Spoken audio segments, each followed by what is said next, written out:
Hi,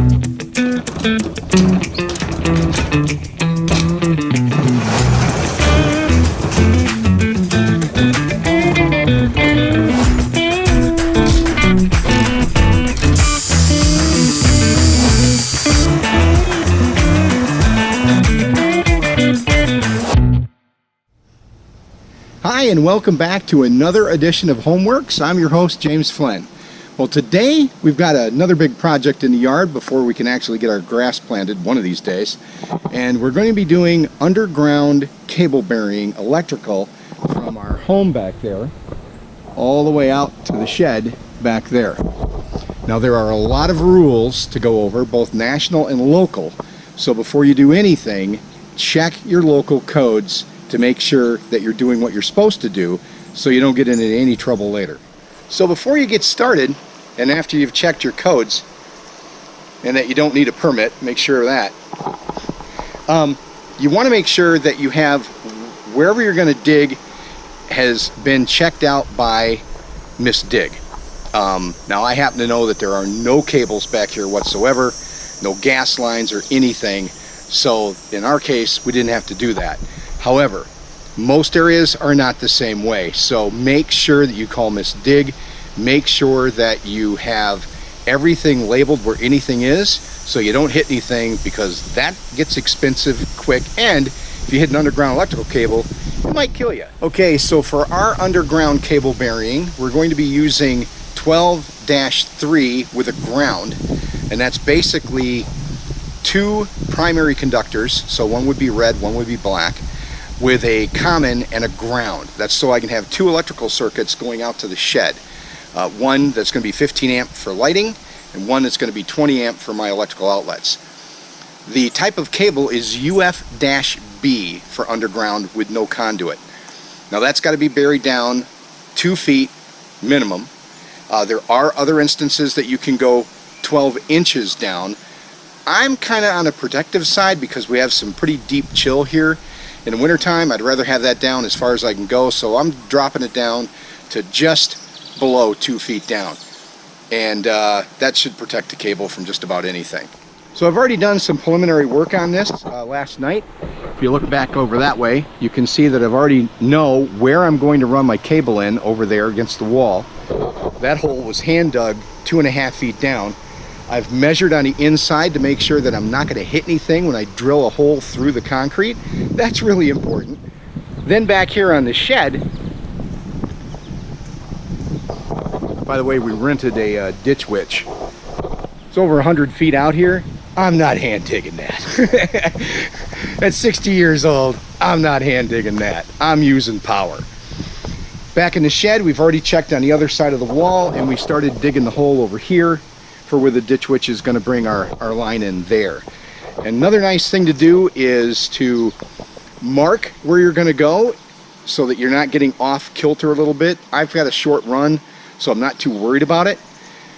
One of the other things, if you're going to hand dig this thing, or any hole that you're going to do, and you're going to drop down 2.5 feet, measure the distance of your tip of your shovel back to your handle and put a piece of electrical tape on it. That way you know as you dig how far down you are, so you don't have to keep stopping and measuring and measuring and stopping. That's just a pain in the butt.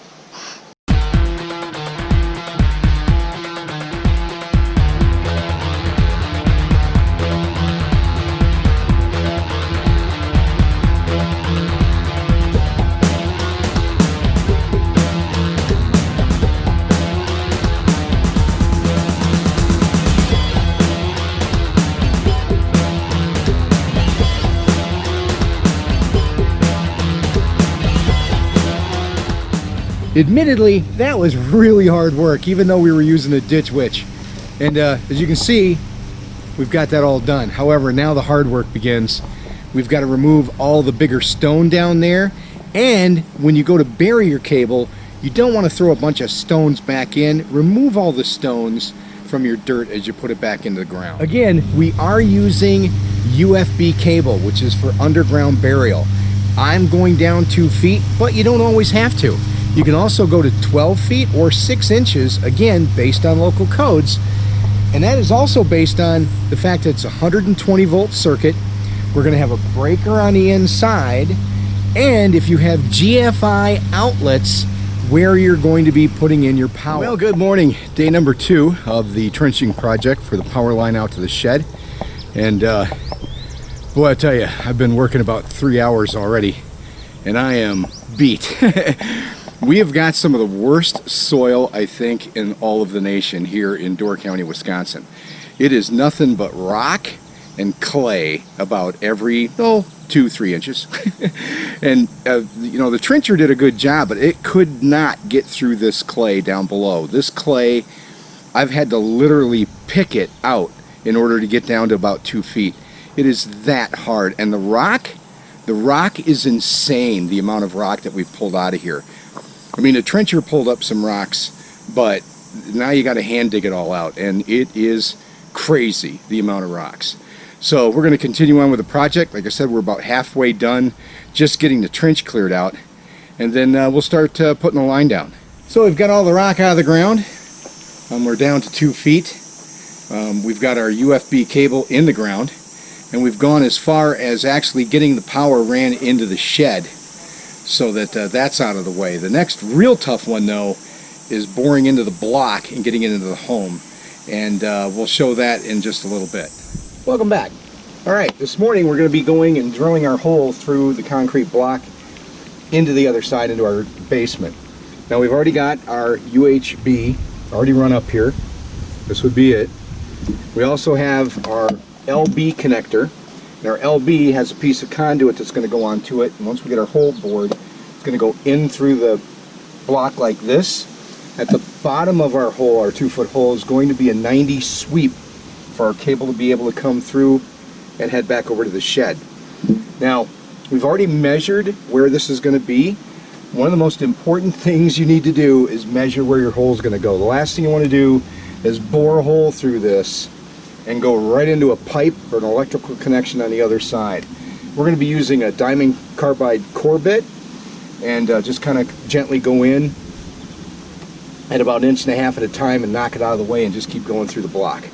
Now I want to stress again, local codes vary, so make sure you check that you need this or something even more than this to be able to get the power into your house. In this case, this is all we need.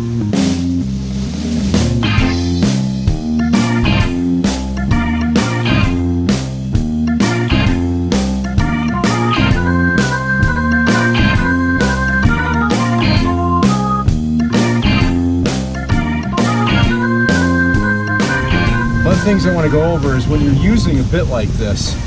I've got a hammer drill, but when you're using a bit like this, you don't want to sit there and apply a ton of pressure into this. Let the bit do the work. Don't strain yourself, and it will go through. It takes time, but it will go through. But if you push on it, you're going to beat up the end of the bit, you're going to break the teeth off, you're going to be fighting against trying to drill the hole. So just take your time, apply even pressure, not much, let the bit do the work. So now we got our hole all drilled out, it's time to install our LB, our sweep, and the rest of our conduit, get her all hooked up. So everything's cut, now we just got to pull our cable through this, glue it all together, we're good to go. Our wires all run through our conduit up into our LB. Next thing we're going to do is mount our bracket right here to hold everything onto the concrete wall. Okay, so before we tighten this up to the wall, we want to make sure that we get plenty of caulk or silicone down inside of this so that when this mates up, we don't have any water leaks, any air leaks, or anything bugs can get into. Let's get that done. So there we have it. We've got everything caulked up. This is all attached. Run our wire down through our conduit, down into the basement.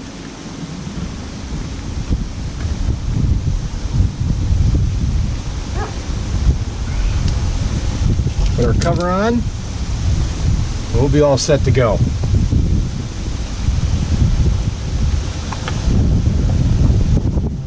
One more thing to note. Our conduit's coming down 2 feet down here with our UFB cable going into it, but we need to silicone or caulk that so we don't get any ants or grubs or whatever going into the house. Let's get that done. Again, I want to reiterate to check your local electrical codes. You don't want to do anything that's going to get you in trouble in case anything ever gets inspected. We're just doing some backfilling, the final piece, and then here in the next week or two I'll get it all tied into the electrical system and we're good to go. So thanks again for tuning in to hworks.